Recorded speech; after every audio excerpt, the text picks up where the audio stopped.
వామనరావు దంపతుల హత్య కేసులో కీలక మలుపు చోటు చేసుకుంది. మాజీ ఎమ్మెల్యే పుట్టా మధుకు సిబిఐ నోటీసులు ఇచ్చింది. రేపు రామగుండంలో విచారణకు హాజరు కావాలని నోటీసులు జారీ చేసింది. ఇప్పటికే వామనరావు బంధువులను విచారించింది సిబిఐ.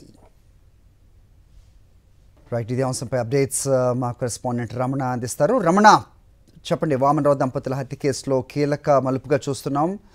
సో సిబిఐ బంధువులను సిబిఐ విచారించినట్టుగా చూస్తున్నాం. ఏంటి మీ దగ్గర ఇన్పుట్స్?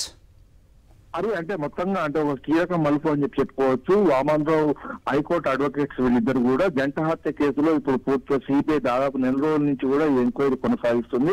ఇప్పటికీ ఒక 30 మందికి పైగా ఎంక్వైరీ చేసింది. ఈ క్రమంలో ఇప్పుడు కీలకంగా అంటే పుట్టమధు మాజీ ఎమ్మెల్యే, మంతెని మాజీ ఎమ్మెల్యే పైన కొంత ఆరోపణలు ఉన్న నేపథ్యంలో సిబిఐ ఇప్పటి వరకు పలువురిని విచారించింది. ముఖ్యంగా వామనరావు తండ్రి కిషన్ రావుతో పాటుగా వాళ్ళ బంధువులు, అదేవిధంగా పలువురిని విచారించారు. తర్వాత రామగుండం కమిషనరేట్ కేంద్రంగా ఈ విచారణ కొనసాగిస్తుంది.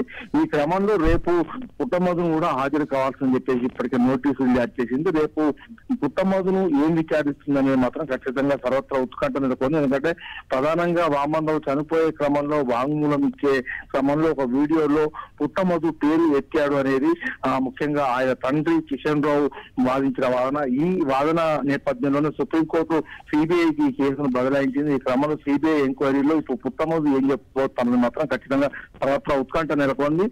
ఇప్పటికే చాలా మంది దగ్గర నుంచి వాంగ్మూలాలు తీసుకొని వాళ్ళతోని విచారణ నేపథ్యంలో రేపటి విచారణతోని దీనికి అంటే ముగింపు పలుకుతారా లేకుంటే ఇంకా విచారణ కొనసాగుతుందా, రేపు ఏం విచారించనున్నారని మాత్రం ఖచ్చితంగా ఇప్పుడు ఒక ఆసక్తి, అదేవిధంగా ఉత్కంఠ రేపుతున్న విషయం. హరి. ఆల్రైట్.